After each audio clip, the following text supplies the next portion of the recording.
There's nothing quite like the silence that fills a house after someone you love is gone. The walls seem to hold their breath, waiting for a voice that will never call out again. Diane Cordova felt this silence pressing down on her as she stood outside her late mother's house in the fading evening light. At 52 and freshly divorced, she'd come to pack up a lifetime of memories before selling the place. In her hands was an ornate Virgin Mary portrait that had hung in the bedroom for as long as she could remember. The golden frame caught the last rays of sunlight, but all Diane could think about were the Sunday masses and guilt-filled prayers this painting represented. She held it over the trash bin and let go. "I'm done," she said as it hit the bottom. For 3 hours she felt free. Then the house began to shake. Not violently, but slowly, like it was breathing. The rhythm followed her from room to room. What could make a house breathe like that? Before we jump back in, tell us where you're tuning in from, and if this story touches you, make sure you're subscribed because tomorrow I've saved something extra special for you. The house on Paloma Street had been Diane's childhood sanctuary, a modest adobe structure with thick walls that had weathered decades of New Mexico storms. Built in 1952 by her grandfather, it carried the weight of 3 generations within its sun-baked walls. The curved archways and heavy wooden beams spoke of a time when homes were built to last, when families stayed rooted in one place long enough to wear paths in the hardwood floors. Now, 3 months after her mother's funeral, it felt more like a museum of faith than a home. Every room held reminders of the devotion that had bound their family together for decades. The wooden crucifix above the mantel, carved by her great-grandfather's hands. The framed Sacred Heart picture in the hallway, with its red vigil candle that had burned continuously for 20 years. The small altar in the corner of the living room, where her mother Esperanza had knelt every morning. Rain or shine, to begin each day in prayer, Diane stood in the doorway of her childhood bedroom, taking inventory of a lifetime's accumulation. Her mother had been a keeper of things, not a hoarder, but someone who understood that objects could hold memories as surely as photographs. Every drawer revealed layers of family history, baptismal certificates dating back to the 1890s, First Communion photos of children long grown and scattered, prayer cards from funerals of relatives Diane barely remembered. The afternoon light slanted through the lace curtains her grandmother had made 60 years ago, casting intricate shadows across the hardwood floor. The patterns reminded Diane of the rose windows in St. Joseph's Cathedral, where she'd spent countless Sunday mornings as a child, counting the colored light that fell across her hands while Father Miguel delivered homilies she was too young to understand. She'd returned from Phoenix with what seemed like a simple plan: sort through her mother's belongings, donate what she could to St. Joseph's Church, and put the house on the market. Her divorce had been finalized just 2 weeks ago, and she needed the money from the sale to start over. At 52, starting over felt both terrifying and liberating. She'd spent 25 years married to David, watching their relationship slowly drain of color like a photograph. Left too long in sunlight, the marriage had ended not with explosive arguments but with the quiet recognition that they'd become strangers sharing a house. When he'd asked for the divorce, citing irreconcilable differences, Diane had felt relief more than heartbreak. They'd tried counseling, tried vacations, tried having serious conversations about what went wrong. But some things, once broken, resist all attempts at repair. Walking through the house now, Diane could hear echoes of the life that had filled these rooms. Her mother's voice calling her name from the kitchen, the sound of rosary beads clicking softly during evening prayers, the whispered conversations between Esperanza and her friends from church, women who came for coffee and stayed for spiritual counsel, treating the kitchen table like a confessional where they could lay down their burdens and find comfort in shared understanding. The irony wasn't lost on her that she was now dealing with another kind of broken thing, her relationship with the faith that had shaped her childhood. Her mother had been a woman of unwavering devotion, the kind who attended daily mass, even when arthritis made walking painful. Esperanza had raised Diane and her younger sister Lucia with prayers before every meal, rosary beads always within reach, and the absolute certainty that God watched over every sparrow that fell. Diane had believed it once, embraced it with the wholehearted trust that children bring to everything their parents teach them. She'd worn her first communion dress with pride, felt the weight of confirmation like a sacred promise binding her to something larger than herself. The rituals had felt meaningful then, the cool touch of holy water, the smoky sweetness of incense, the communal recitation of prayers that connected her to Catholics around the world. But somewhere in her 20s, doubt had crept in like water through cracks in a foundation. The prayers had started feeling empty, the rituals hollow. When her first pregnancy ended in miscarriage at 12 weeks, she'd bargained with God, promising greater devotion in exchange for a child. When the second pregnancy ended the same way 6 months later, she'd grown angry.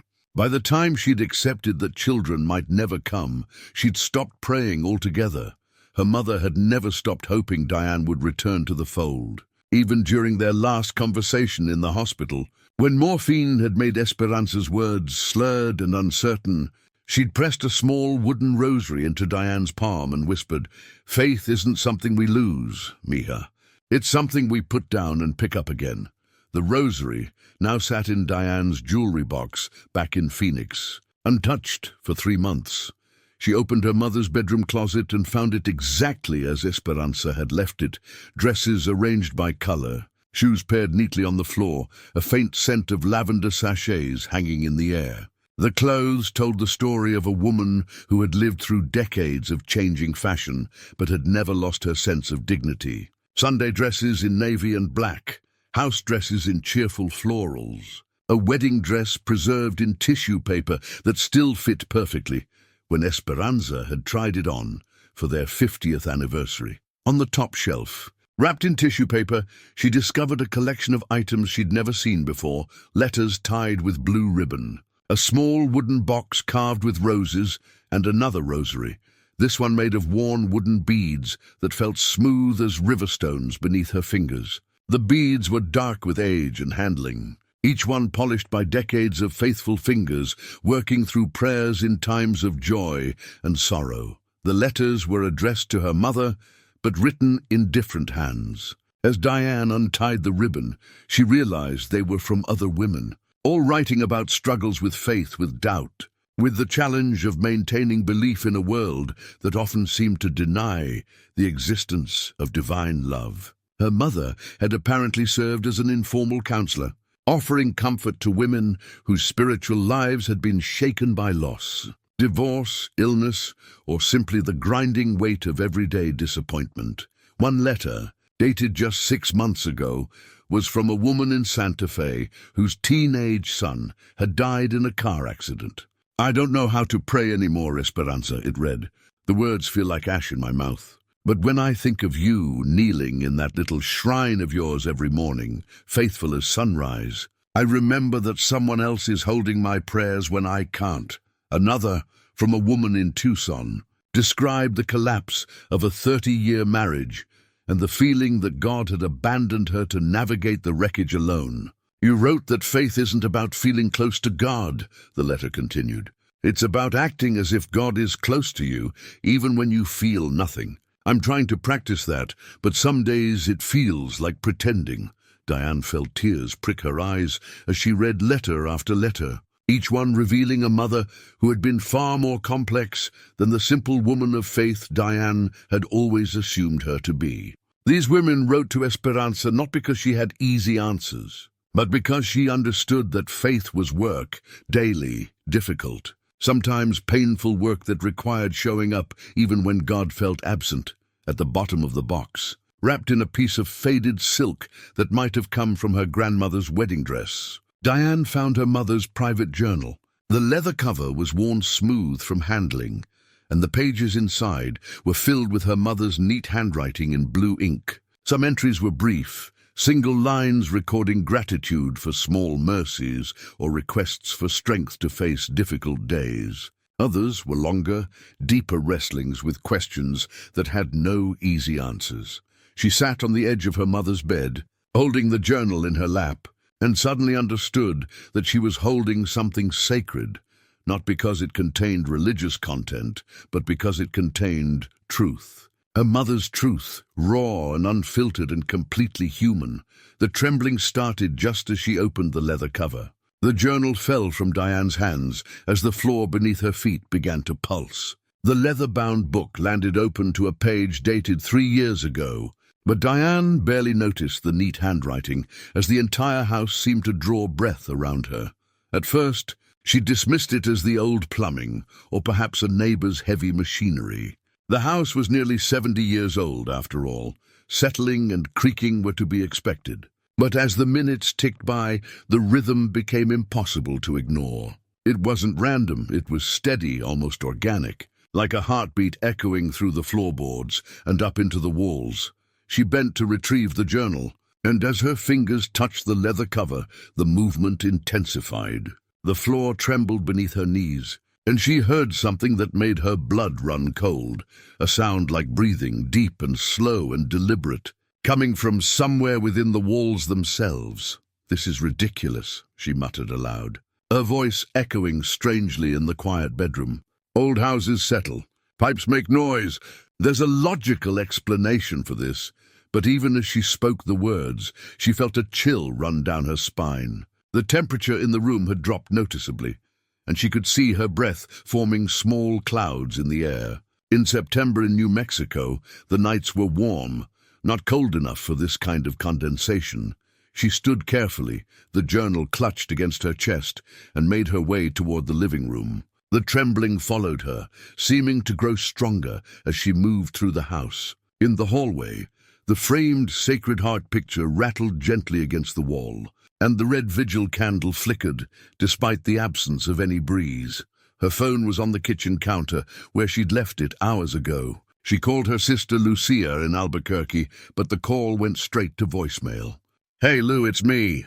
I'm at Mom's house and something weird is happening. The house is shaking. I know how that sounds, but I'm not imagining it. Call me back when you get this."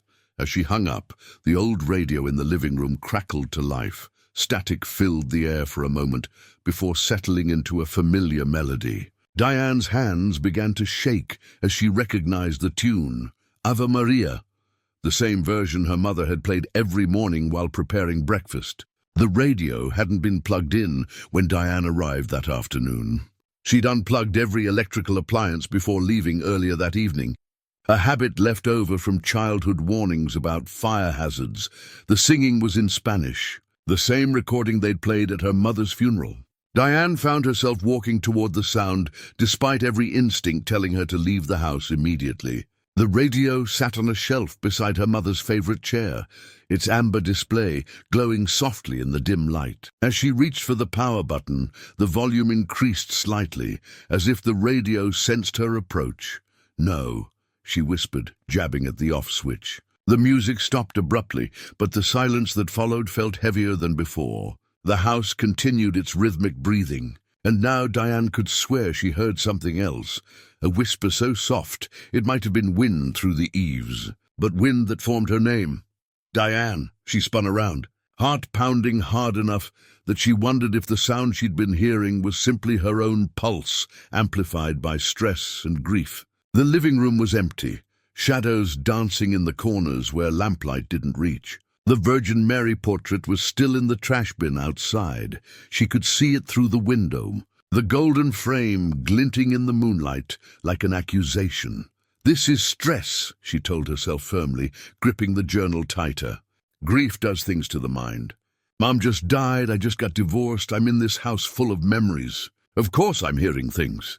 But even as she rationalized, she found herself opening the journal to the page where it had fallen. Her mother's handwriting, still strong and clear despite her arthritis, filled the lined pages. March 15th, 2021. "The women keep writing to me, asking how I maintain faith when everything feels dark. I wish I could tell them it's easy, that belief flows through me like water through a riverbed. But the truth is harder. Some mornings I kneel at my altar and feel nothing but the cold floor against my knees. Some nights I look at my prayers like they're foreign words I've forgotten how to pronounce, but I keep showing up.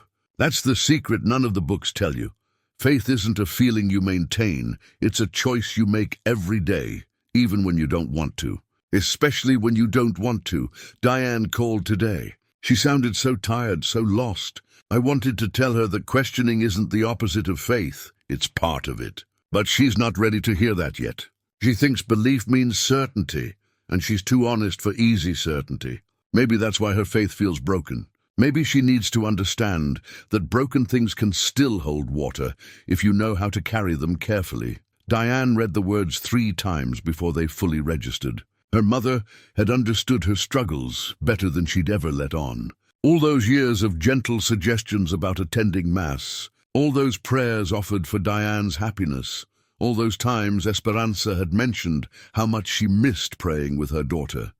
It hadn't been judgment. It had been invitation.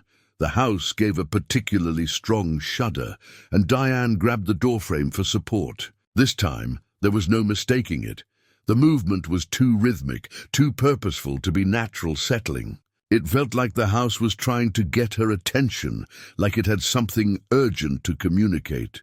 She flipped through more pages of the journal, finding entries that spanned decades. Her mother had documented her own crises of faith, the period after Diane's grandfather died, when God felt absent, the years of struggling with her husband's drinking, the deep depression that had followed Diane's miscarriages. I prayed so hard for grandchildren, one entry read. When Diane lost the second baby, I wondered if I had loved the idea of them more than I loved her. She needed a mother who could sit in grief without trying to fix it, but I kept offering prayers when what she needed was presence. I think I taught her that faith means having answers when really it means being comfortable with questions. Diane felt tears sliding down her cheeks as she read her mother's private wrestling with doubt and certainty. Esperanza hadn't been the unshakable pillar of faith Diane had always imagined.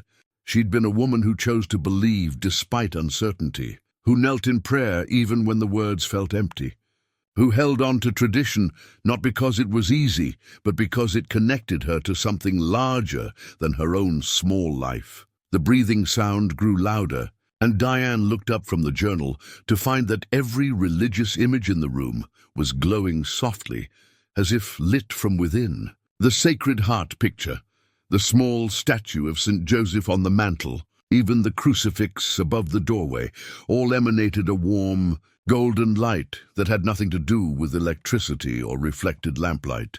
Her phone rang, startling her so badly she nearly dropped the journal. Lucia's name appeared on the screen. "Lou, thank God," Diane answered. "Something's happening here. I felt it," her sister interrupted, her voice tight with concern. "I was sitting in my kitchen, and suddenly I felt like something was wrong. Not wrong exactly, but calling, like Mom was calling me. Are you all right?" Before Diane could answer, a new voice filled the room, soft, familiar, impossible. "Mija," it whispered, and both sisters heard it clearly through the phone connection. "My daughters." The line went dead, and the house fell silent. But in that silence, Diane could swear she felt arms around her shoulders, warm and familiar as the memory of childhood comfort. Father Benedict arrived at sunrise, his ancient Buick coughing to a stop in the gravel driveway as Diane sat on the front porch with her mother's journal and a cup of coffee that had long since grown cold. She hadn't slept after the phone call with Lucia, hadn't even tried. Instead, she'd spent the night reading through Esperanza's entries, each page revealing new depths to a woman she'd thought she knew completely. The priest emerged from his car with the careful movements of a man whose 78 years had been spent in service to others. His silver hair caught the morning light as he approached, and Diane noticed he carried a small leather bag, the kind priests used for house calls when someone was dying or needed last rites. "Diane," he said softly, settling beside her on the porch steps without invitation. "Lucia called me. She said you might need someone to talk to." Father Benedict had been her mother's confessor for nearly 40 years, the kind of priest who remembered the names of every child in his parish and showed up at hospital bedsides without being asked. He'd officiated at Diane's first communion, her confirmation, and her wedding, though she hadn't seen him since her mother's funeral 3 months ago. "I don't know what's happening, Father," Diane admitted, surprised by how easily the old title came back to her lips. "The house is, I can't explain it. It's like it's trying to tell me something." The priest nodded, as if supernatural communication through adobe walls was the most natural thing in the world. "Your mother mentioned you might come back here eventually. She said this house had been waiting for you, waiting for me. Esperanza believed certain places hold memories the way fabric holds scent," Father Benedict explained, accepting the coffee mug Diane offered him from the tray she'd brought outside. "She told me once that every prayer said in this house, every tear shed, every moment of joy, it all soaked into the walls like water into earth. She thought maybe when the time was right, the house would share what it remembered." Diane studied the priest's weathered face, looking for signs of humor or skepticism. She found neither. "You believe that? That houses can communicate?" "I've been ministering to families for 5 decades, he said carefully. "I've seen things that don't fit into neat theological categories. Love doesn't die just because the body stops breathing. Sometimes it finds ways to reach across the veil, especially when someone needs guidance." He reached into his leather bag and withdrew a tarnished silver medal on a thin chain. "I found this in your mother's coat pocket when we were preparing her things for the funeral. She asked me to give it to you when you were ready to receive it." Diane recognized the medal immediately. St. Christopher, patron saint of travelers and protectors of those on difficult journeys. Her mother had worn it every day for as long as Diane could remember, touching it absently during moments of worry or stress. The silver was warm from Father Benedict's hand, and as Diane's fingers closed around it, she felt a pulse of something she couldn't name. Comfort, perhaps. Or recognition. "She wore this through your father's drinking," the priest continued. "Through your miscarriages, your struggles with faith, your divorce. She used to say St. Christopher watched over all kinds of journeys, not just physical ones. Spiritual journeys, emotional ones. The journey back to yourself." Diane fastened the chain around her neck, feeling the weight of the medal settle against her chest. It was heavier than she'd expected, substantial in a way that spoke of decades of faithful handling. "Father," she said hesitantly, "last night I heard my mother's voice. Not like a memory, like she was actually here. And Lucia heard it too, through the phone. How do I make sense of that?" The priest was quiet for a long moment, watching the sun climb higher over the Sangre de Cristo mountains in the distance. "Your mother came to see me about a month before she died. She was worried about you, about how you'd handle her passing. She said she'd been praying for a way to help you find your path back to—" He paused, choosing his words carefully. "Not back to church necessarily, but back to the understanding that you're not alone in this world.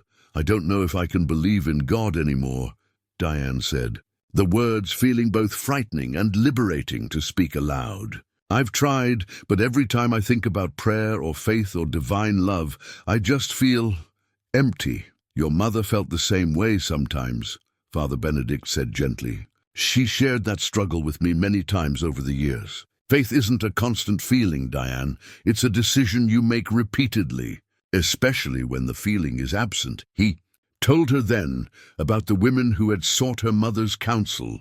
The letters Diane had found were only a fraction of the correspondence Esperanza had maintained with women across the Southwest who were wrestling with spiritual crisis. Her mother had become a kind of unofficial spiritual director, offering comfort to those who felt abandoned by traditional religious structures but weren't ready to abandon the search for meaning entirely. She helped them understand. "That doubt isn't the enemy of faith," the priest explained. "Certainty is. Certainty stops us from growing, from questioning, from allowing our understanding of the divine to evolve. Your mother knew that the most honest faith comes from wrestling with questions, not from pretending to have all the answers." As they talked, Diane became aware that the house behind them was utterly still. The rhythmic breathing she'd felt all night had stopped completely, as if the building itself was listening to their conversation. The morning was quiet, except for the distant sound of wind, chimes from a neighbor's, yard and the occasional call of mourning doves in the old cottonwood tree that shaded the front porch. There's something else, Diane said, pulling her mother's journal from beside her on the step. I found this last night. Reading it, it's like discovering she was a completely different person than I thought. More complex, more human. Father Benedict smiled. Esperanza was one of the most human people I've ever known. That's what made her such a powerful example of faith. She didn't pretend to have easy answers or constant certainty. She just kept showing up, kept choosing love even when love was difficult. Diane opened the journal to an entry she'd read several times during the night.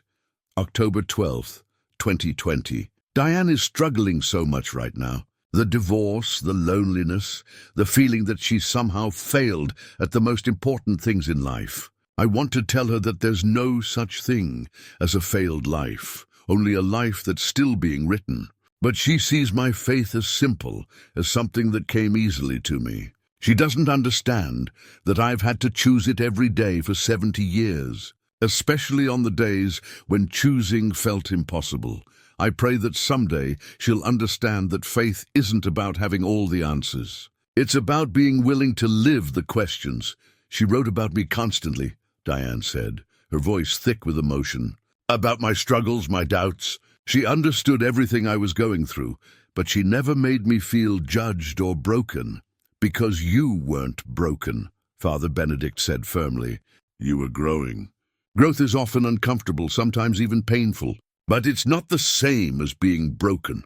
As the morning progressed and the sun climbed higher, Diane found herself telling the priest things she'd never spoken aloud, about the emptiness she'd felt during her marriage, about the anger that had consumed her after her miscarriages, about the fear that she was fundamentally unlovable, unworthy of the kind of devotion her mother had modeled.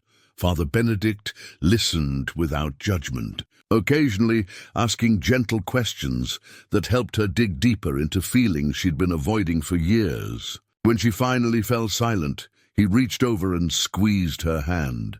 Your mother asked me to tell you something if this day ever came, he said. She wanted you to know that questioning isn't a sign of weak faith. It's a sign of honest faith. The people who never doubt, who never wrestle with big questions about meaning and purpose and love, they're not the most faithful. They're the most afraid. As he prepared to leave, Father Benedict paused at his car door. Diane, I want you to know that whatever you're experiencing in this house, whether it's supernatural communication or simply the power of memory and love made manifest, it's real. And it's good. Don't let anyone convince you otherwise. After he drove away, Diane sat alone on the porch for another hour, turning the St. Christopher medal over in her fingers and thinking about the difference between faith and certainty. For the first time in years, she felt like she might be able to pray again, not the rote prayers of her childhood, but something more honest, more personal, something that sounded like a conversation with an old friend. Lucia arrived that afternoon with an overnight bag and a skeptical expression that softened the moment she stepped through the front door. Diane watched her sister's face change. As the house seemed to exhale around them, a gentle settling that felt more like recognition than the violent trembling of the previous night. It's different from when we were kids, Lucia said quietly, setting her bag down in the foyer. Quieter somehow, but also more present. The sisters hadn't spent this much time together since their mother's funeral. Lucia had built a successful real estate practice in Albuquerque, married a kind man named Carlos, and raised 2 children who were now in college.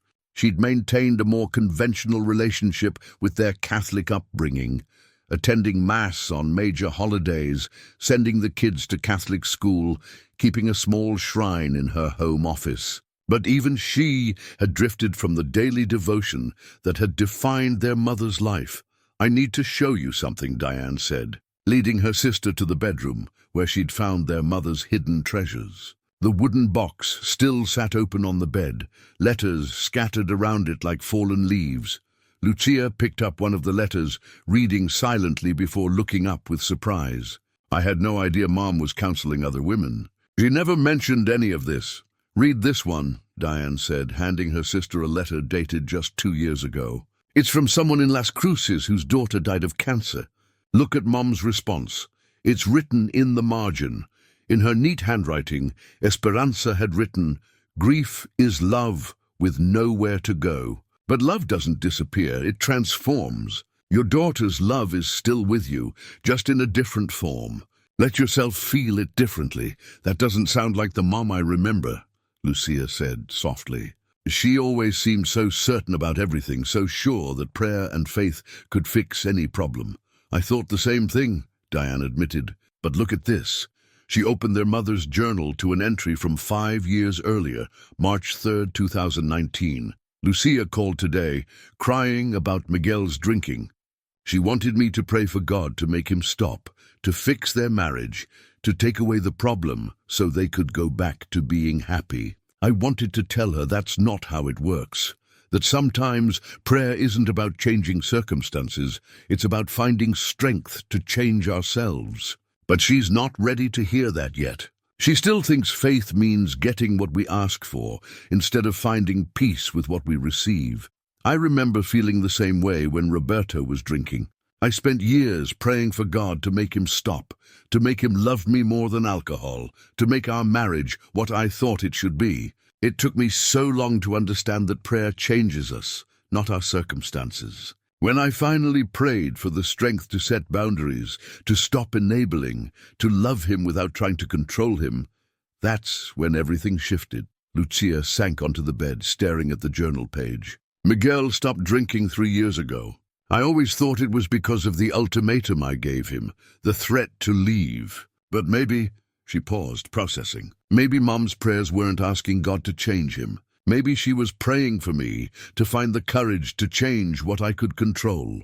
Keep reading, Diane encouraged. They spent the next hour going through the journal together, discovering entry after entry that revealed a woman far more complex and wise than either sister had understood.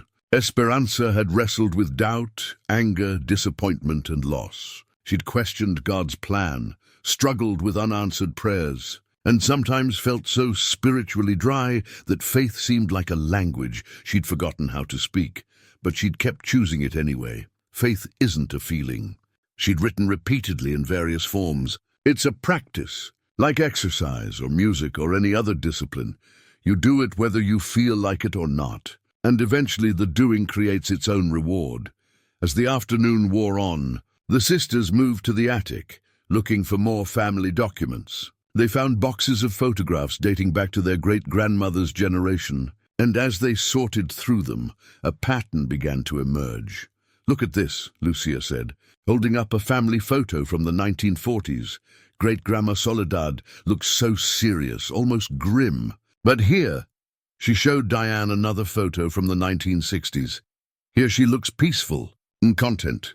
They found letters from Soledad to their grandmother, documenting a spiritual crisis that had lasted nearly a decade. She'd lost 3 children to illness, watched her husband struggle with war trauma, and questioned whether God existed at all. But gradually, her letters showed a shift, not back to naive faith, but towards something deeper and more resilient. "I don't believe in God the way I used to," one letter read. "I used to think he was like a father who would protect us from all harm if we were good enough. Now I think maybe the divine is more like love itself, not something that prevents suffering, but something that transforms it into wisdom. It's like there's a pattern," Diane realized, arranging the photographs chronologically. Each generation of women in our family seems to go through the same spiritual crisis. The same questioning, the same period of doubt, and then a different kind of faith emerges, Lucia finished. Not the simple belief we grew up with, but something more earned. They found a prayer book that had been passed down through 4 generations of women in their family. The pages were filled with different handwriting, prayers, reflections, and personal notes from their great-grandmother, grandmother, and mother. The final entry was in Esperanza's hand, dated just a month before her death. "For my daughters, faith is not inherited like eye color or family recipes. It must be chosen, lost, grieved, and chosen again. Each woman must find her own path to the sacred, even if it doesn't look like her mother's path.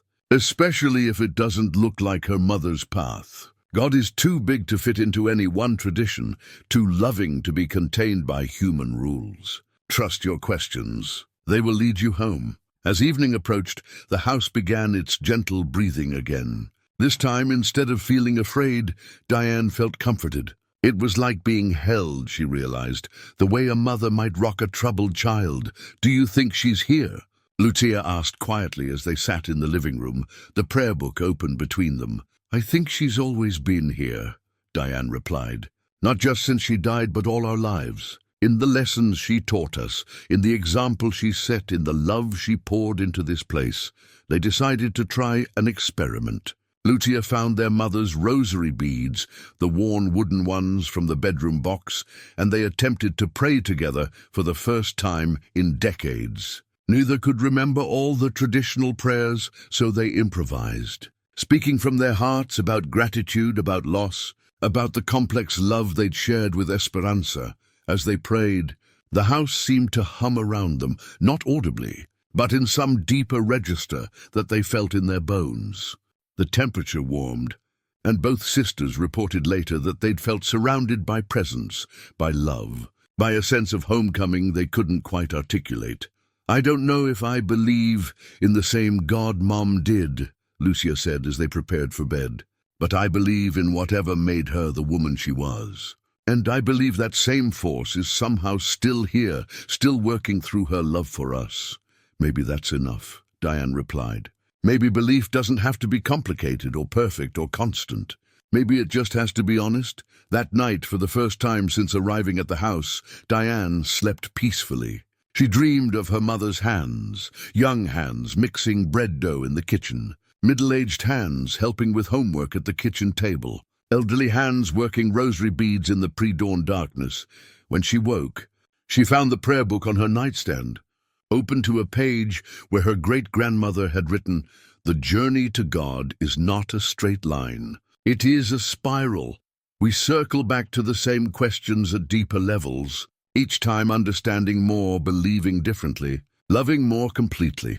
Outside her window, the morning light was painting the Sangre de Cristo mountains in shades of rose and gold.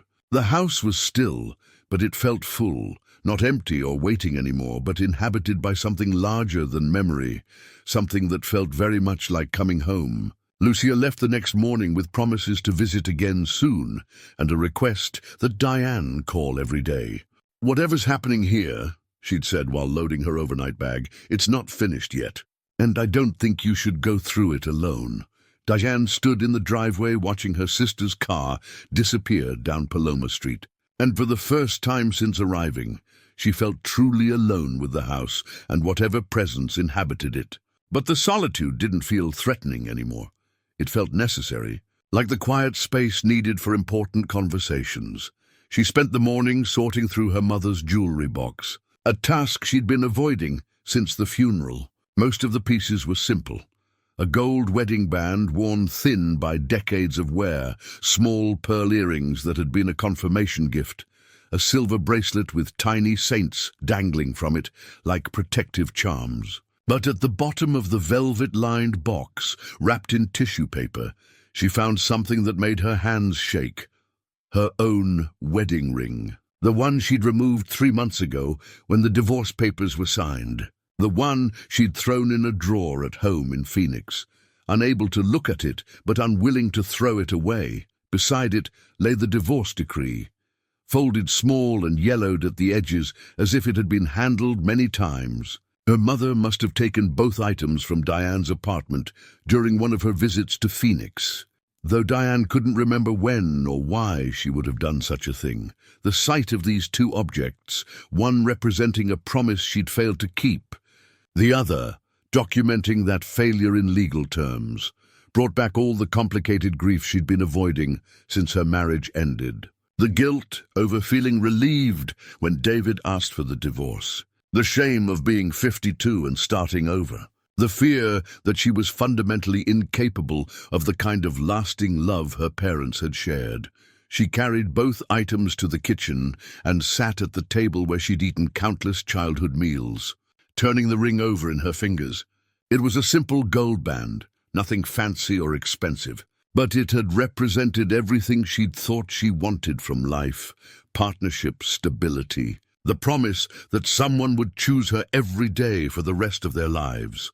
The house began its gentle breathing again, and this time Diane recognized it for what it was: not a haunting or a disturbance, but a form of comfort, like being held while crying, like having someone sit quietly beside you during grief without trying to fix or explain or make it better. "I don't know how to forgive myself for failing at marriage," she said aloud, addressing the empty kitchen as if her mother might materialize at any moment. "I don't know how to stop feeling like I wasted 25 years. The response came not as words, but as memory. Suddenly she was 8 years old again, sitting at this same table after breaking her mother's favorite vase while playing ball in the house. She'd been sobbing with guilt and shame, certain she'd ruined everything irreparably. Her mother had knelt beside her chair and said, "Misha, broken things teach us something important, that love doesn't depend on perfection. I can love you and miss my vase at the same time." Both feelings are true. The memory was so vivid that Diane could smell her mother's coffee, could feel the warm pressure of Esperanza's hand on her shoulder. And with it came understanding.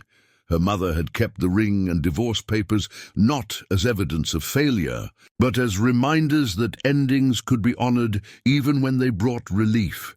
Father Benedict arrived unannounced that afternoon, carrying a small cooler and wearing civilian clothes instead of his clerical collar. "I brought lunch," he announced, unpacking sandwiches and cold drinks on the kitchen table.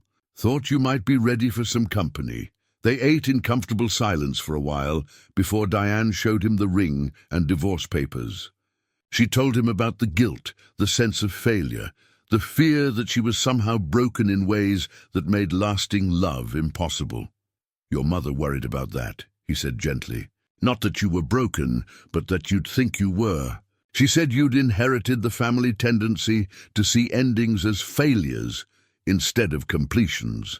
How is divorce a completion instead of a failure? Sometimes love completes itself by recognizing when it's time to take a different form," Father Benedict explained. "You and David loved each other enough to admit when the marriage wasn't serving either of you anymore. That takes courage, not cowardice." He told her about the conversations he'd had with her mother during Esperanza's final months, conversations about worry and regret and the desire to leave her daughters with wisdom instead of burden. "She said she'd spent too many years teaching you that faith meant staying in situations that weren't working, that love meant enduring unhappiness for the sake of appearances. I always thought she disapproved of my divorce." "She grieved it," he corrected, "but she didn't disapprove. She told me once that she'd stayed in her own marriage during some very difficult years, not because it was the faithful thing to do, but because she was afraid of being judged. She didn't want you to make decisions based on fear the way she had."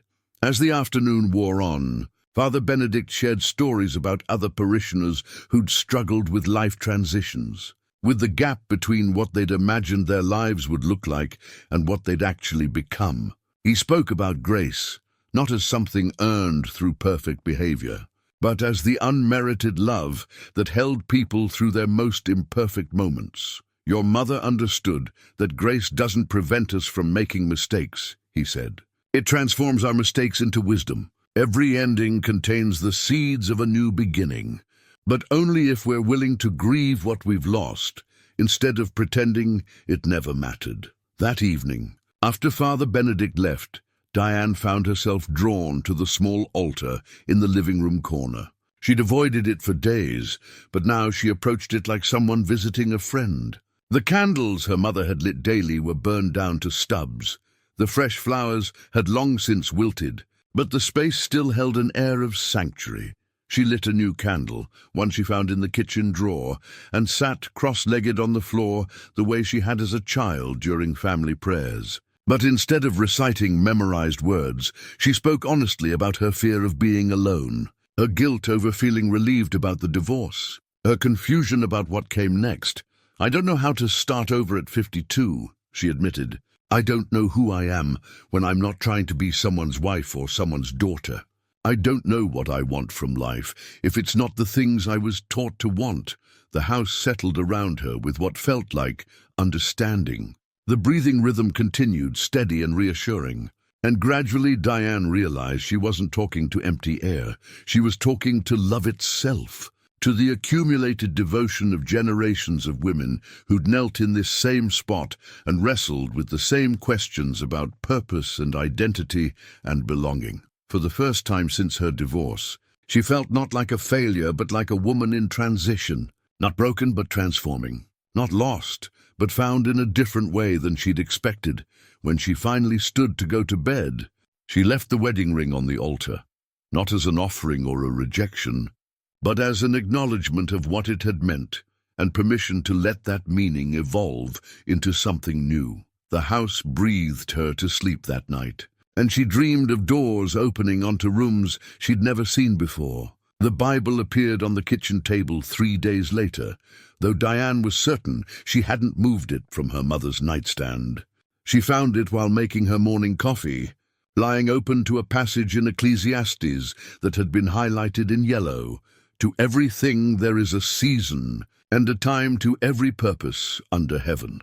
The margins were filled with her mother's handwriting, notes that spanned decades, marked by different pens and different stages of understanding. Some comments were simple prayers for strength.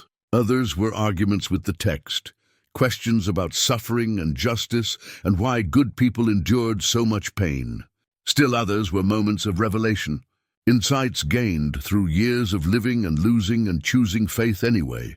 Diane carried the Bible to the front porch with her coffee and settled into her mother's old rocking chair. The September morning was crisp with the promise of autumn, and the cottonwood tree in the front yard was just beginning to show hints of gold among its green leaves. She'd been in the house for a week now, and what had started as a simple sorting and selling mission had become something else entirely, a reckoning with inheritance that went far deeper than property and possessions. The highlighted passage continued. A time to be born and a time to die, a time to plant and a time to pluck up that which is planted, a time to weep and a time to laugh, a time to mourn and a time to dance.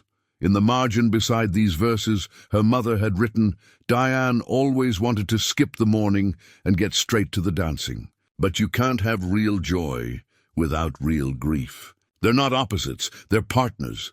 Diane read the note 3 times, recognizing the truth in it. She'd spent most of her adult life trying to bypass difficult emotions, to fix problems quickly and move on to happier times. When her marriages started failing, she'd thrown herself into work. When her miscarriages happened, she'd immediately started planning the next attempt at pregnancy. When her faith began to crumble, she'd simply stopped going to church rather than wrestling with the questions that frightened her. But her mother's Bible told a different story, one of a woman who'd learned to sit with uncertainty, to pray through doubt, to find meaning in the midst of confusion, rather than demanding clarity before moving forward. She flipped through pages, finding annotations that revealed 40 years of spiritual evolution. Early entries were simple, almost childlike in their certainty. But as the years progressed, the notes became more complex, more nuanced, showing a faith that had been tested and refined like metal in fire. 85. God will protect us if we pray hard enough. 1992. Maybe God's protection doesn't look like what we expect. 1998. What if God's love means allowing us to experience the full range of human emotion, even the painful ones? 2010. Suffering doesn't mean God has abandoned us. Sometimes it means God trusts us enough to handle difficult growth. Diane found herself particularly drawn to entries from the period when her father was drinking heavily, a time she remembered as chaotic and frightening, but which her mother had apparently used as an opportunity for deeper spiritual understanding. Roberto came home drunk again last night, one entry read. I prayed for God to change him, to make him stop, to fix this mess we're living in. But this morning I realized I was praying for the wrong thing. Maybe I should be praying for the strength to love him without trying to control him, to take care of myself without abandoning him. To trust that his journey is his own, even when it hurts to watch. Below that, in different ink, was a note dated 5 years later. He's been sober for 3 years now. Not because God changed him, but because I stopped enabling him, and he finally had to face the consequences of his choices. Sometimes the most loving thing you can do is step back and let someone find their own way. The insight felt revolutionary to Diane, who'd spent years trying to make her marriage work through force of will and endless accommodation. She'd believed that love meant accepting whatever behavior came her way, that faith meant trusting that everything would work out if she just endured long enough. But her mother's Bible suggested a different understanding, that love sometimes meant setting boundaries, that faith sometimes meant acting on your convictions even when the outcome was uncertain. Around noon, Mrs. Herrera from next door appeared at the front gate with a plate of homemade tamales and a curiosity that had clearly been building for days. She was a woman in her 70s who'd been Esperanza's closest friend and confidant for decades. "Mika," she called, "I've been meaning to come check on you. How are you managing in that big house all alone?" Diane invited her onto the porch, grateful for the company and the excuse to close the Bible. Before her emotions became too visible, Mrs. Herrera settled into the second rocking chair with the familiarity of someone who'd shared countless conversations. "In this exact spot, your mother talked about you constantly," she said without preamble, "especially these last few months.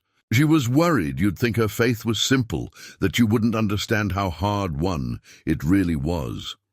"I'm beginning to see that," Diane admitted. "I found her journal, her Bible. She wasn't the person I thought she was. She was more complex, more human." Mrs. Herrera laughed, a sound rich with affection and memory. "Esperanza was the most human person I ever knew. That's what made her such a powerful example of faith. She didn't pretend to have easy answers.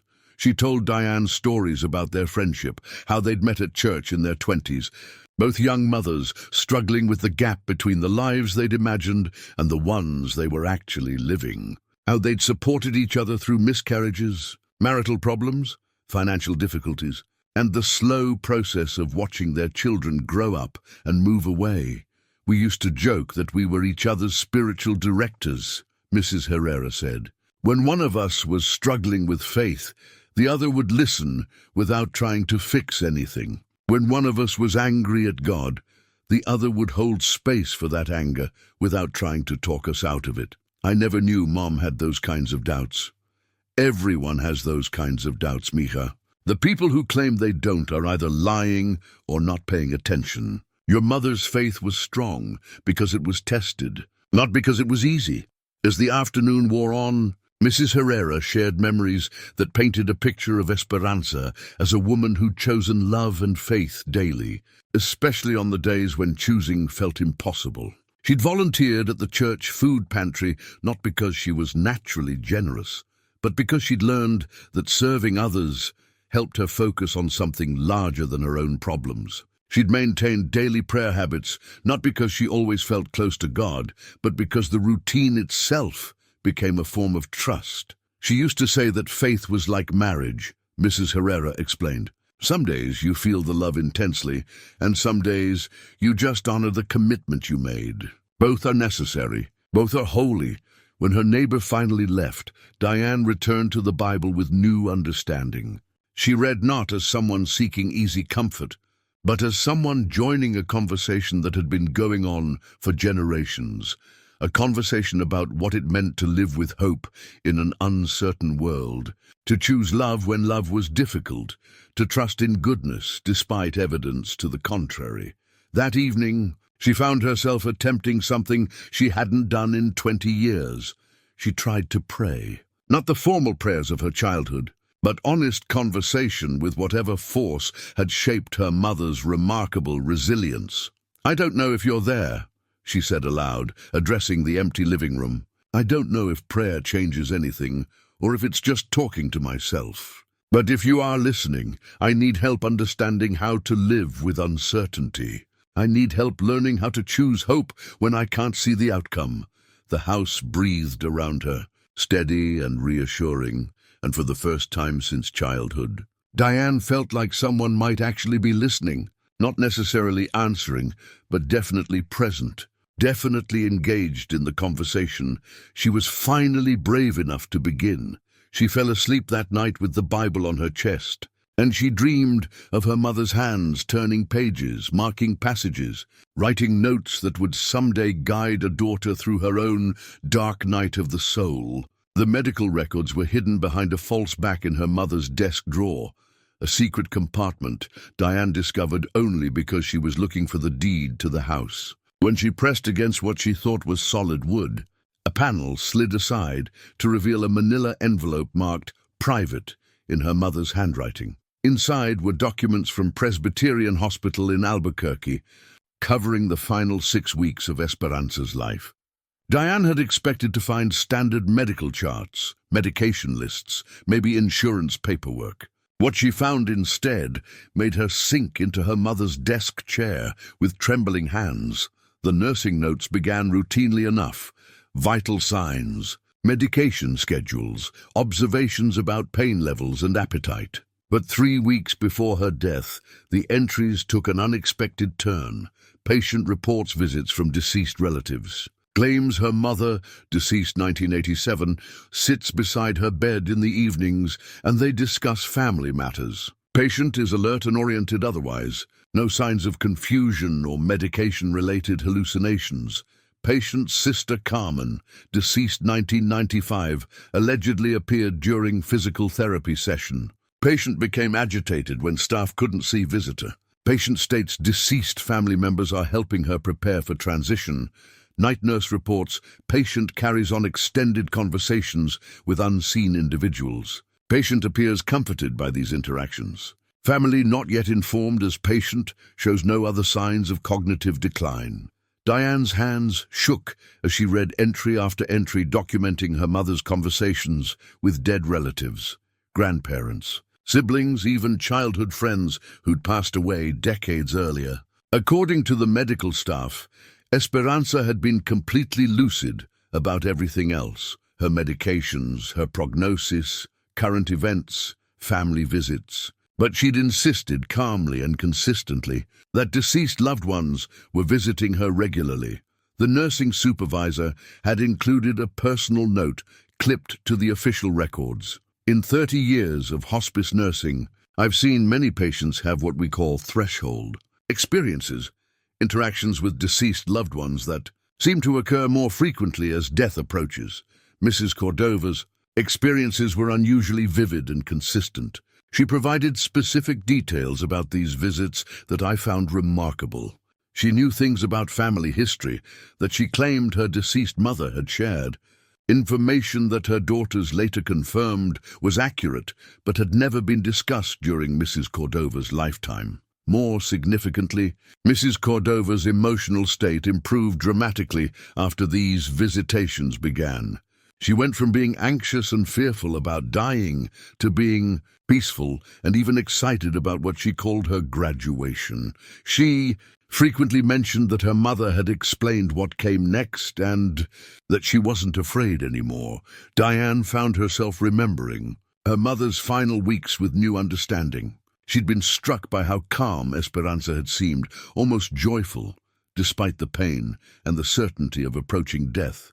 At the time, Diane had attributed it to pain medication or perhaps a form of denial. But the medical records told a different story. Her mother had been experiencing exactly what Diane was experiencing now, just in a different setting.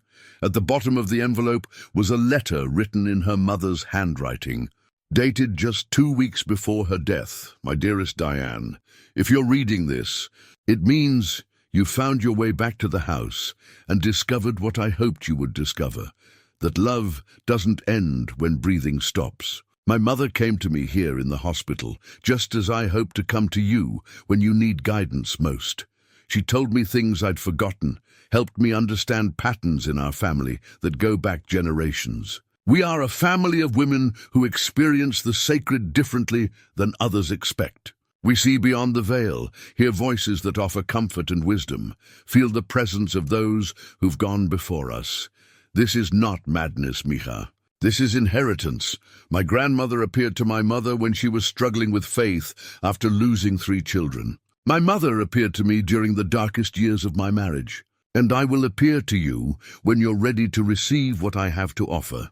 Not answers, because life doesn't work that way, but companionship during the questions. The house will breathe for you as it breathed for me, as it breathed for your grandmother. The walls hold our prayers, our tears, our moments of breakthrough and understanding. Let yourself feel held by that history. Let yourself be part of something larger than your own small life. This is your spiritual inheritance, whether you call it God or love or simply family. It doesn't require church attendance or formal belief. It only requires openness to mystery and willingness to trust that you are not alone in this world. I love you beyond death, beyond time, beyond your ability to feel that love consistently. That's what I want you to understand. Love this strong doesn't disappear just because the body stops working. Your mother, always, Diane read the letter 4 times before the full implications settled into her understanding. Her mother had been experiencing supernatural visitations weeks before her death, the same kind of phenomena Diane was experiencing now. But more than that, Esperanza had apparently learned that such experiences ran in their family, passed down from mother to daughter like blue eyes or musical ability. She thought about her grandmother, who'd always seemed to know things she shouldn't know, which neighbors were struggling, when to visit someone just before they needed help, how to comfort people in ways that seemed almost mystical. Her great-grandmother, according to family stories, had been known as a woman who could sense when death was approaching, who could ease people's transitions from life into whatever came next. What if they hadn't been simply intuitive or unusually empathetic? What if they'd all experienced direct communication with the spirit world, but had learned to speak about it carefully, to frame it in terms that wouldn't frighten or alienate others? The breathing in the walls intensified as Diane sat with this realization, and for the first time she spoke directly to what she now understood was her mother's presence. "Are you here?" she asked aloud. "I mean really here, not just in my imagination or my grief?" The response came immediately, not as sound but as feeling, a warmth that started in her chest and spread outward, a sense of being seen and known and completely accepted. It felt like coming home after a long journey, like being embraced by someone who'd been waiting patiently for your return. "Why now?" she asked. "Why didn't this happen when I was a child, when I might have been less skeptical?" This time, the answer came as understanding rather than sensation. She needed to be stripped down first, divorced, grieving, questioned to her foundations, before she could be rebuilt with new understanding. The girl who'd left this house had been too armored with certainty, too defended against mystery. The woman who'd returned was finally open enough to receive what had always been offered. She spent the evening researching what she could about deathbed visitations and inherited psychic abilities. What she found surprised her. Respected medical journals documenting similar phenomena, research suggesting that some families did seem to have genetic predispositions towards spiritual sensitivity. Studies indicating that major life transitions could activate dormant intuitive abilities. She wasn't losing her mind. She was discovering capacities that had always existed, but had been dormant until grief and questioning created the right conditions for their emergence. That night, as she prepared for bed, Diane felt her mother's presence more strongly than ever. Not frightening or demanding, but companionable, like having someone sit beside your bed until you fell asleep. The way Esperanza had done when Diane was sick as a child. "I'm ready to learn," she whispered into the darkness. "I'm ready to understand what this inheritance means and what I'm supposed to do with it." The house settled around her with what felt like satisfaction, and Diane dreamed of women stretching back through generations, all of them facing moments of spiritual crisis, all of them being visited by those who'd gone before, all of them learning to trust in love that transcended the boundaries of life and death. When she woke the next morning, she knew with absolute certainty that she would never leave this house. Not because she was trapped, but because she'd finally found where she belonged. The photographs told the story Diane had been afraid to see. Spread across the kitchen table in chronological order, they documented 4 generations of women in her family, and the pattern was unmistakable once she knew how to look for it. Her great-grandmother Soledad, in early photos, looked haunted, her eyes holding shadows that spoke of losses too deep for words. But in later pictures, after what the family letters revealed was her period of spiritual visitation, her face carried a different quality. Not happiness exactly, but a profound peace that seemed to emanate from somewhere deeper than circumstance. The same transformation was visible in her grandmother Carmen's face, and later in her mother's. In each generation, there was a clear division between before and after photos. Before, the women looked burdened, isolated, as if carrying weights they couldn't share. After, they looked connected to something larger than themselves, rooted in a certainty that transcended their individual struggles. Diane studied her own recent photos with growing unease. The pictures from her marriage showed a woman who looked progressively more hollow, more disconnected from herself with each passing year. The divorce photos revealed someone who'd gained freedom but lost her sense of purpose. She looked unmoored, floating without anchor or direction.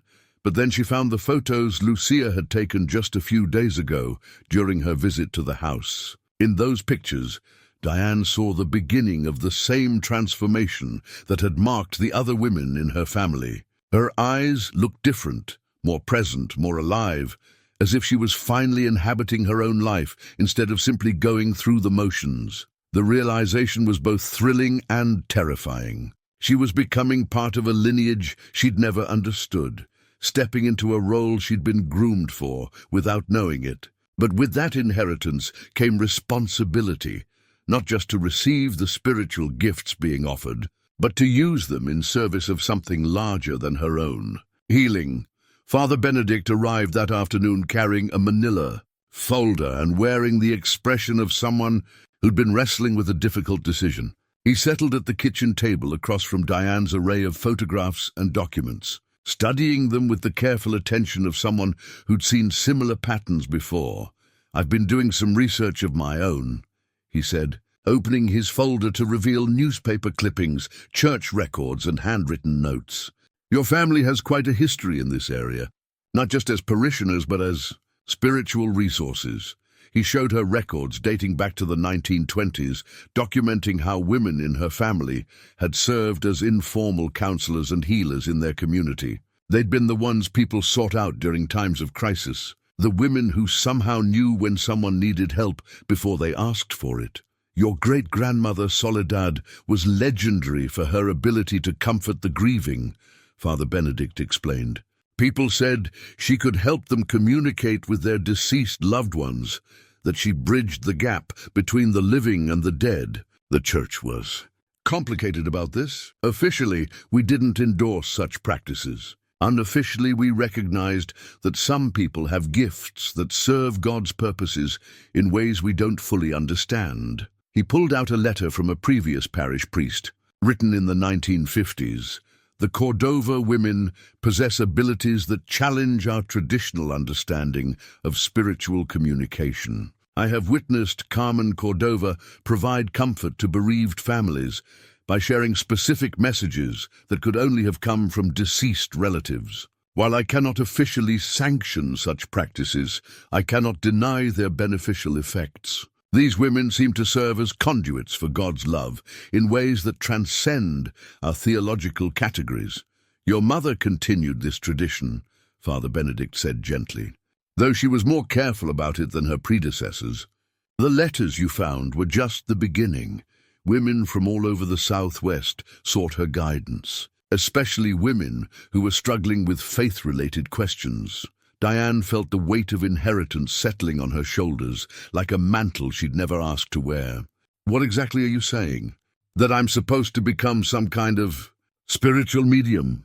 "I'm saying you're supposed to become yourself," he replied. "But the fullest version of yourself, including abilities you may have inherited. Your mother believed you'd know what to do with these gifts when you were ready to receive them.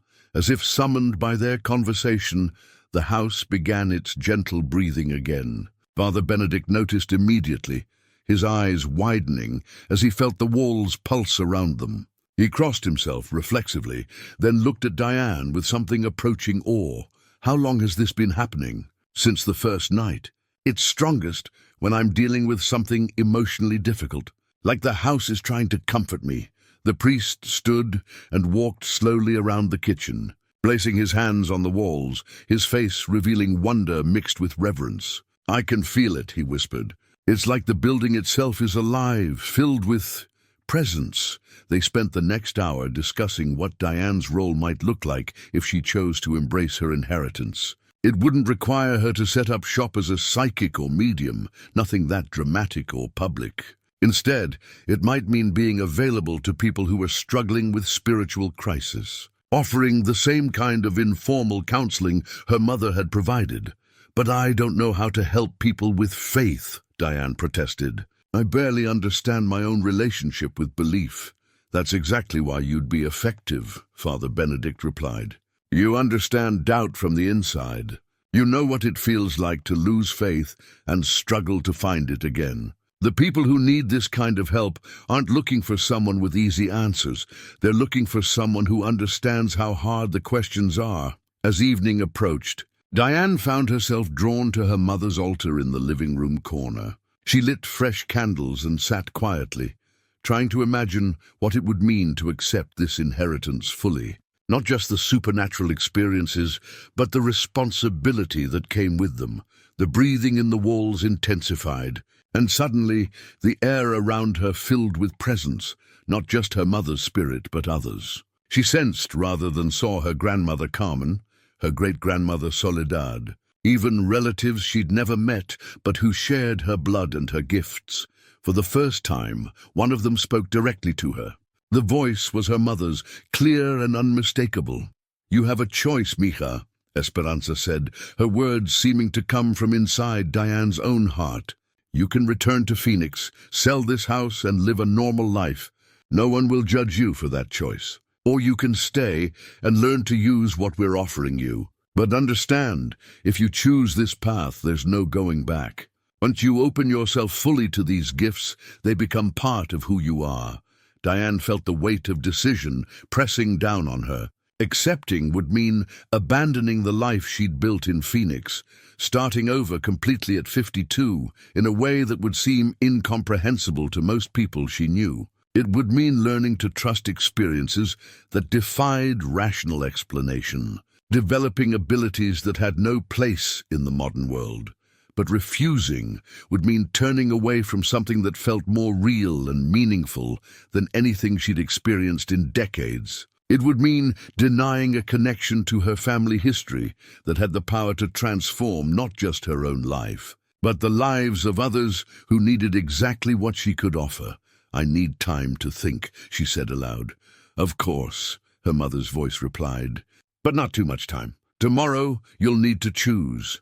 The presence faded, leaving Diane alone with candles and questions and the profound understanding that her life was about to change in ways she couldn't yet imagine. She spent the night sitting in the living room, surrounded by the accumulated prayers and devotion of generations, preparing for the most important decision she'd ever been asked to make. When morning came, she would have to choose between the familiar safety of her old life and the mysterious calling of her spiritual inheritance. Between being an ordinary divorced woman, starting over, and becoming the next in a line of women who served as bridges between the world of the living and the realm of the sacred. As dawn approached, Diane realized she'd already made her choice. She just needed the courage to claim it. The Virgin Mary portrait was waiting for her on the kitchen table when Diane woke at dawn, though she was certain she'd left it in the living room the night before. The golden frame caught the early morning light streaming through the windows, and the painted eyes seemed to hold a depth of understanding that hadn't been there before. Or perhaps Diane was finally able to see what had always been present. She made coffee with hands that trembled slightly, knowing that this morning would determine the shape of the rest of her life. The house around her felt expectant, as if the very walls were holding their breath while she wrestled with the choice she'd been given. As she lifted the portrait, intending to return it to its place in the bedroom, something extraordinary happened. The painted surface seemed to shimmer, becoming not just an image, but a window. The Virgin Mary's face became three-dimensional, her expression shifting from serene distance to intimate recognition. When she spoke, her voice carried the warmth of every mother who'd ever comforted a frightened child. "You are afraid," she said, her words seeming to come from inside Diane's own heart. "But fear is not your enemy. It is the doorway through which faith enters." Diane sank into a kitchen chair, still clutching the portrait, as the room around her filled with golden light that had nothing to do with the sun. This wasn't metaphor or imagination. This was direct spiritual encounter, undeniable and transformative. "I don't know how to do this," Diane whispered. "I don't know how to help other people when I'm still figuring out my own life." "No one ever knows how," the Virgin replied. "That's why it's called faith instead of knowledge. You learn by doing, by trusting that love will guide you toward what needs to be said." As the Virgin Mary spoke, the air around Diane began to shimmer with additional presences. First came her mother, Esperanza, materializing beside the kitchen window with the same gentle smile that had comforted Diane through childhood nightmares. Then her grandmother Carmen appeared near the stove, her hands folded in the same way she'd held them during family prayers decades ago. Finally, a woman Diane had only seen in old photographs stepped forward, her great-grandmother Soledad, whose presence carried the weight of wisdom earned through profound suffering and equally profound faith. "We are all here," Esperanza said, her voice as clear as if she were still alive. "All the women who carried this gift before you, all who learned to serve as bridges between worlds." Diane felt tears streaming down her cheeks as she looked from face to face, seeing in each woman the same transformation she'd witnessed in the photographs, the movement from brokenness to wholeness, from isolation to connection, from despair to hope. "I threw your portrait in the trash," she said to the Virgin Mary, shame coloring her voice. "I rejected everything you represented, and I waited," the Virgin replied with infinite patience. "Love always waits. Rejection cannot diminish what is offered freely. It can only delay its acceptance." Her great-grandmother Soledad stepped forward, her ancient eyes holding depths of compassion that took Diane's breath away. "Mija, I lost 3 children before I learned that faith isn't about preventing suffering. It's about transforming it into service. Every woman in our line has had to discover this truth in her own way, in her own time. But I don't even know if I believe in God," Diane protested. "How can I help others with their faith when mine is so uncertain?" Her grandmother Carmen laughed softly, the sound carrying warmth and understanding. "Belief isn't a prerequisite for service, Majita. Love is. And you have more love in your heart than you know what to do with. Love that has been searching for the right way to express itself." As the women spoke, Diane became aware that the house itself was participating in this conversation. The walls pulsed with a rhythm that felt like a great heart beating, and she understood that this building had been consecrated not by formal religious ceremony, but by generations of women choosing love despite loss. Faith despite doubt, service despite fear. "What exactly are you asking me to do?" Diane asked, addressing all of them at once. "To trust," her mother replied. "To trust that when someone needs what you have to offer, you'll know.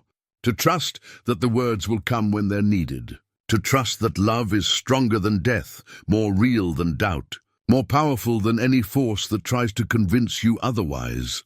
The Virgin Mary extended her painted hands, and somehow Diane could feel their warmth as if they were flesh rather than pigment.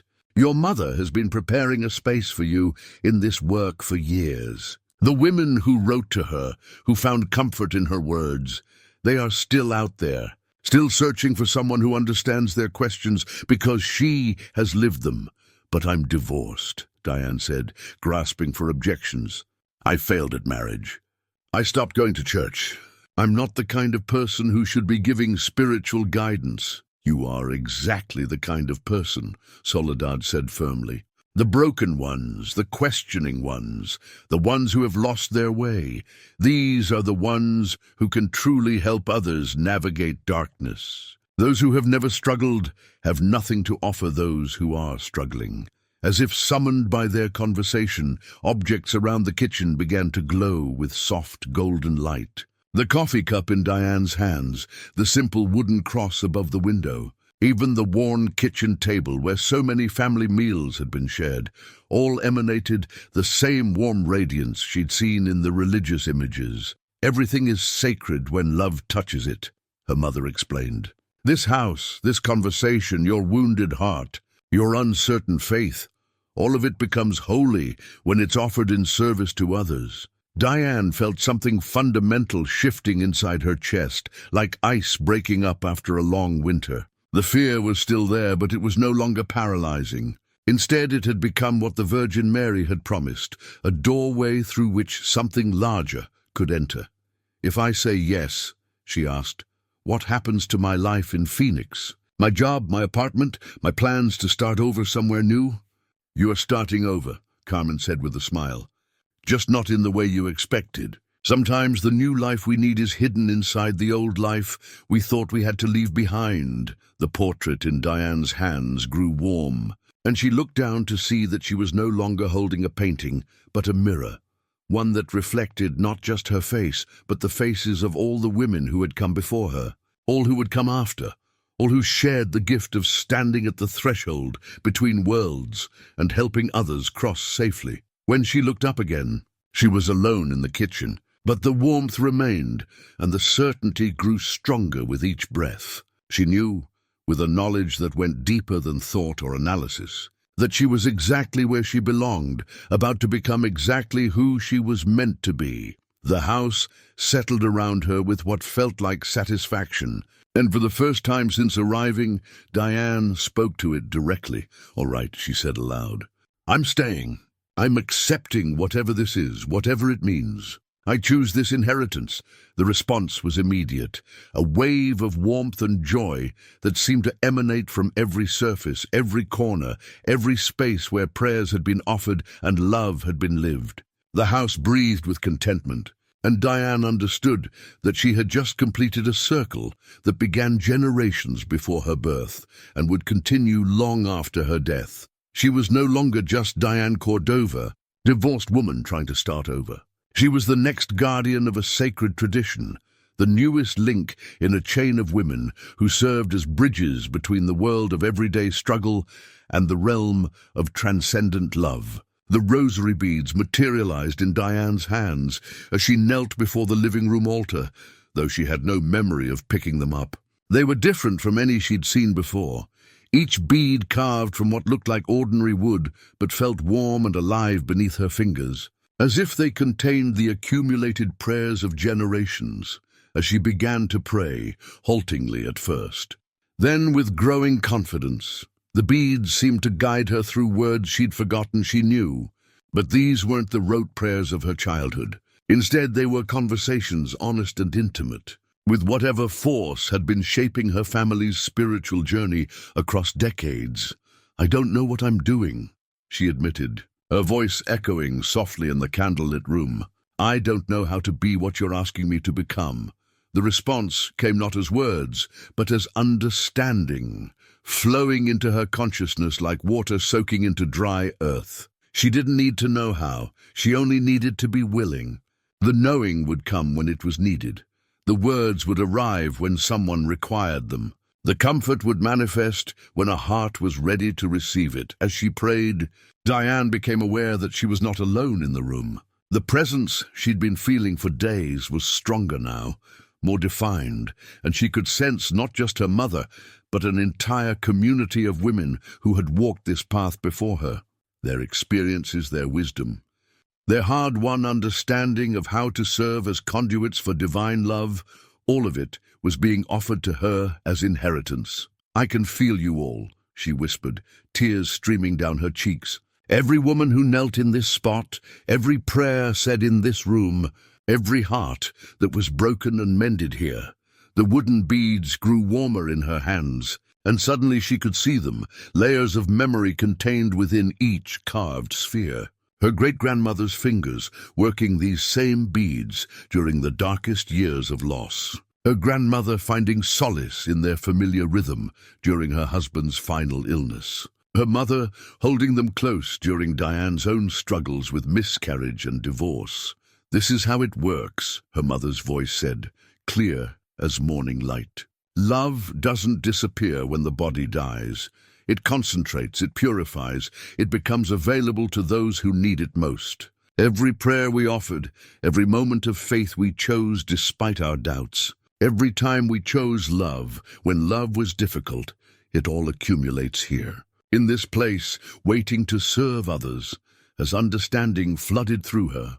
Diane felt the last of her resistance crumble.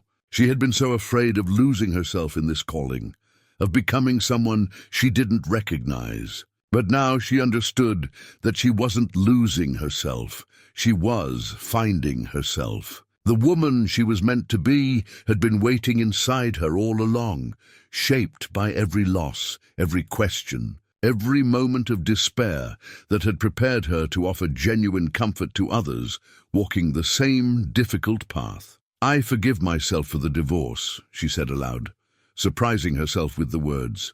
"I forgive myself for losing faith, for questioning everything, for feeling angry at God.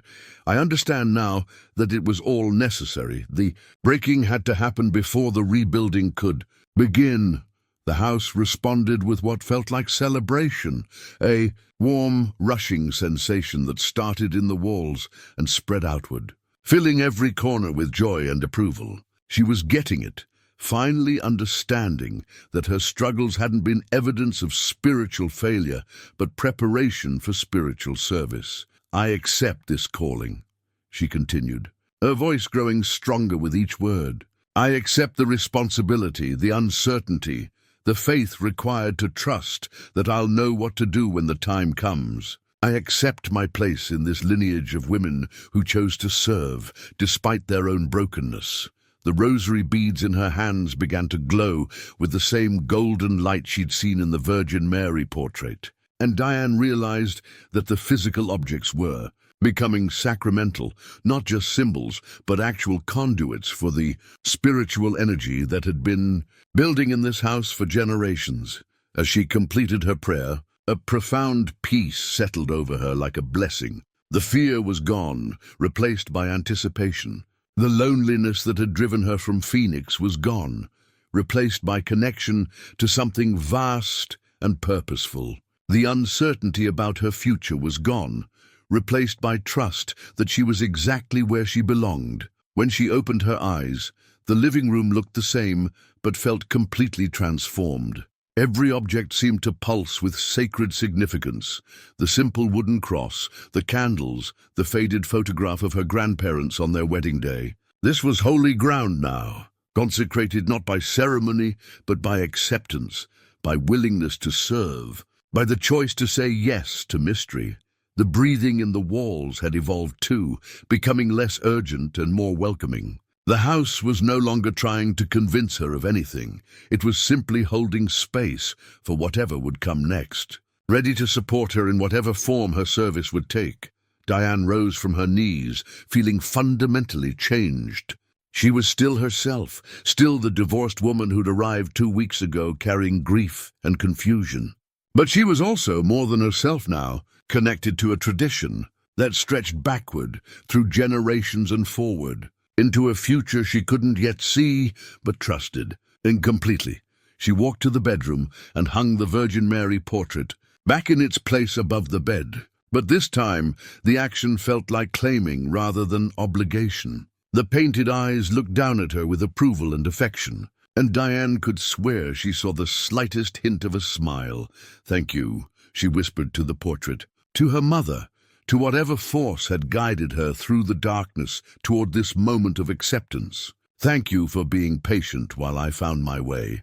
As she prepared for bed, Diane felt a deep satisfaction that had nothing to do with accomplishment and everything to do with alignment.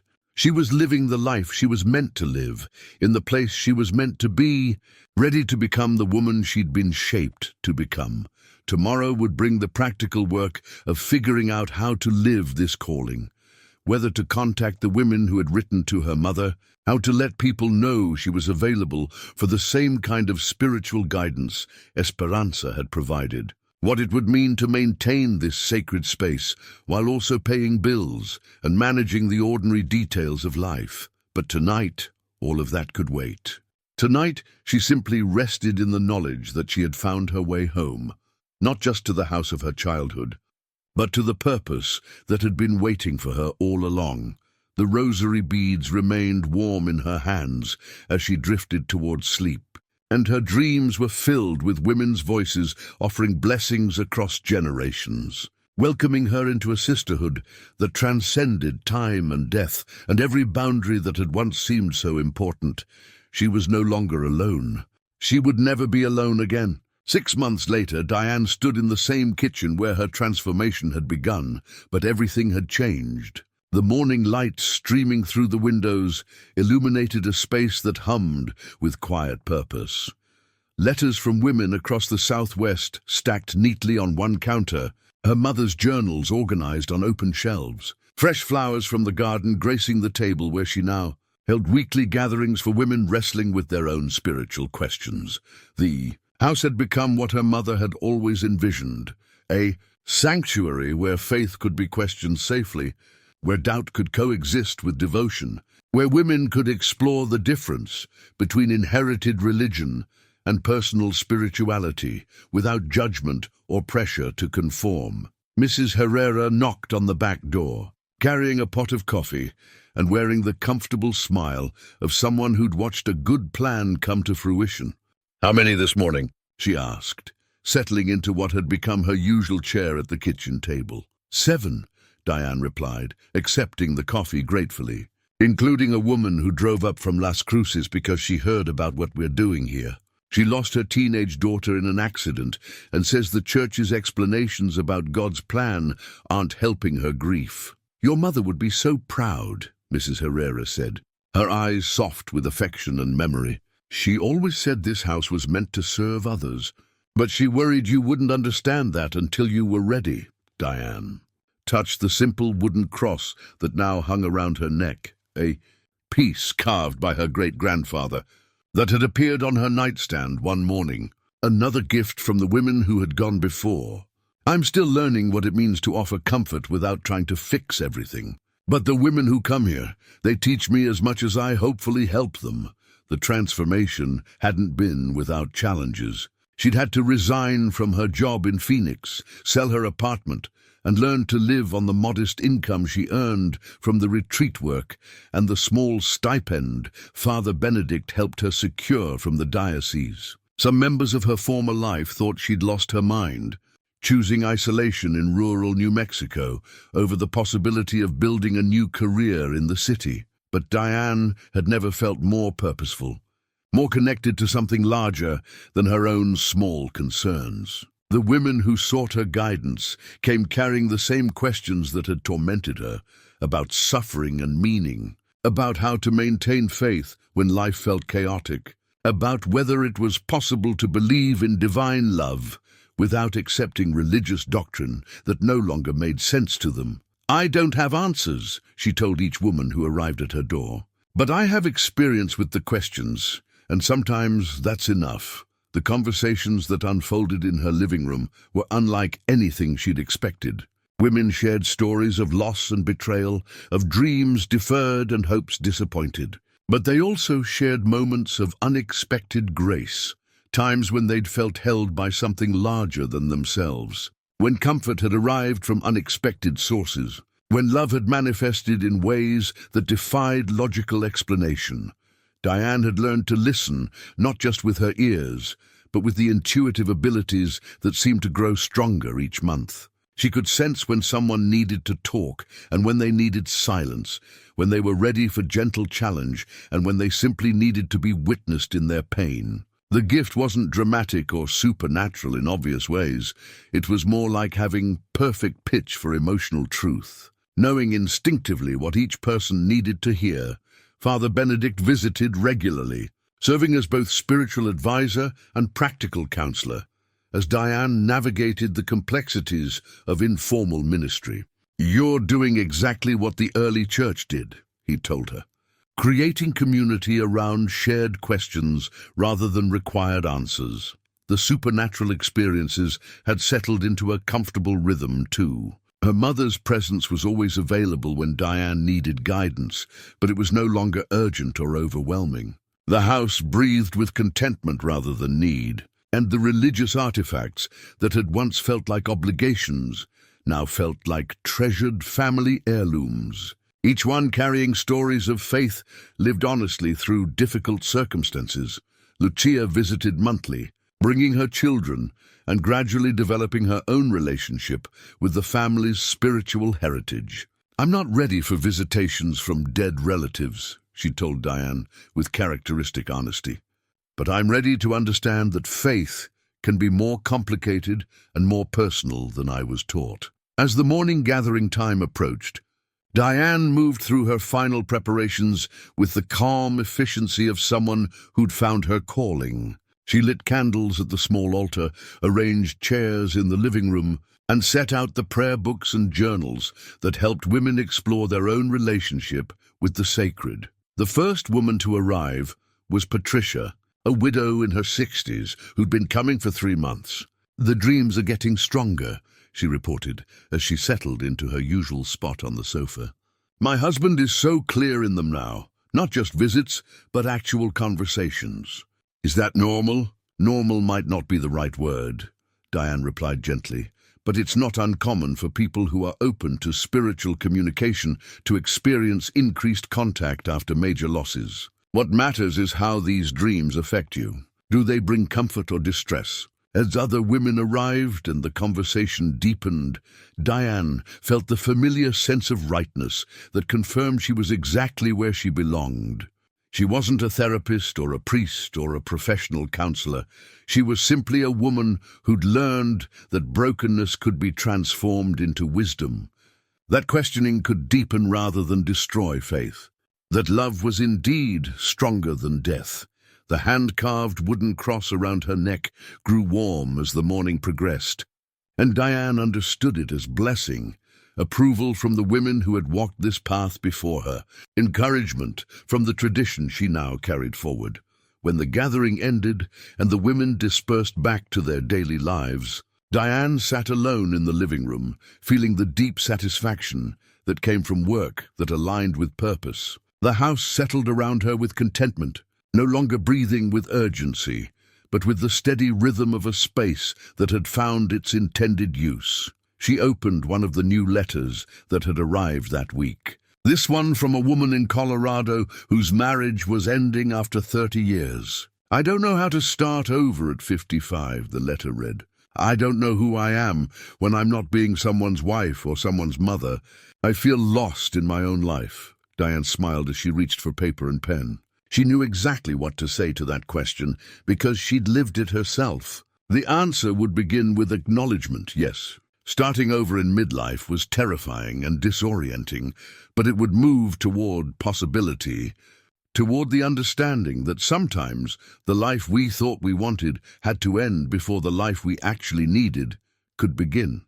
As she wrote, the house breathed around her with perfect peace, and Diane understood that this was what inheritance truly meant, not just receiving what had been passed down, but transforming it through your own experience and passing it forward to others who needed exactly what you had learned to offer. The Virgin Mary portrait watched over her writing from its place above the mantel, and in the painted eyes, Diane saw not judgment or expectation, but simple approval for a woman who had finally learned to trust the calling that had been waiting inside her all along. Outside the windows, the New Mexico sun climbed higher over the Sangre de Cristo mountains, painting the adobe walls the same rose-gold color they'd worn for 70 years. The house on Paloma Street had found its purpose again, and the woman inside it had found hers. All was exactly as it should be.